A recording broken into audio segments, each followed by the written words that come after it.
हर सुबह सूरज निकलने से पहले ही विवेक अंधेरे में उठता है। वह 7 किलोमीटर दूर स्थित एकमात्र सरकारी स्कूल में पढ़ने के लिए निकल जाता है। महाराष्ट्र के पहाड़ों के बीच बसे इस छोटे गांव में विवेक का परिवार बहुत गरीब है।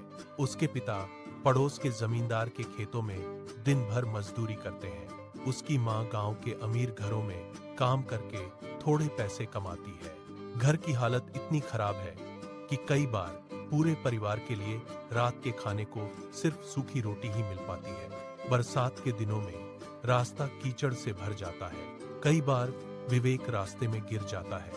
वह उठता है, अपनी किताबें साफ करता है और फिर से चलने लगता है। उसने कभी भी स्कूल जाना नहीं छोड़ा है, क्योंकि विवेक के दिल में एक बड़ा सपना पनप रहा है।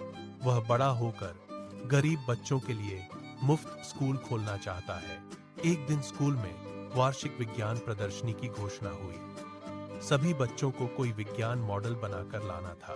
बाकी बच्चों के पास पैसे थे। उन्होंने बाजार से नया सामान खरीद लिया। विवेक के पास 1 रुपया भी नहीं था। वह उदास होकर घर लौटा। रात को उसने अपनी मां को पुराने अखबार और टूटे डिब्बे बेचने के लिए अलग करते देखा। तभी उसके दिमाग में एक विचार आया। उसने कूड़े के ढेर से टूटा प्लास्टिक, पुराने तार और खाली बोतलें इकट्ठी की। वह इनसे बारिश का पानी बचाने वाला मॉडल बनाना शुरू किया। वह पूरी रात मिट्टी के दिए की रोशनी में काम करता रहा। काटते समय उसकी उंगलियों में चोट लग गई, खून निकल आया, लेकिन उसने हार नहीं मानी। अगले दिन वह मॉडल लेकर स्कूल पहुंचा। बाकी बच्चे उसके मॉडल को देखकर हंसने लगे। एक ने चिल्लाया, कूड़े से भी कोई मॉडल बनाता है क्या? विवेक चुप रहा, कुछ नहीं बोला। जब उसकी बारी आई, वह पूरे आत्मविश्वास से मॉडल के काम को समझाया। वहां आए शहर के बड़े पर्यावरण वैज्ञानिक उसकी सोच से बहुत प्रभावित हुए। विवेक को पहला पुरस्कार मिला।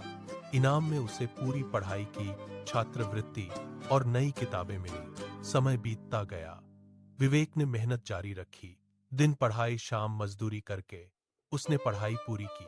कई साल बाद वह सफल जल संरक्षण इंजीनियर बन गया। उसने गांव की पानी की समस्या पूरी खत्म कर दिया। अब गांव के गरीब बच्चों के हाथों में नई किताबें और आंखों में बड़े सपने हैं। एक दिन विवेक उसी स्कूल में लौटा जहां कभी लोग उसका मजाक उड़ाते थे।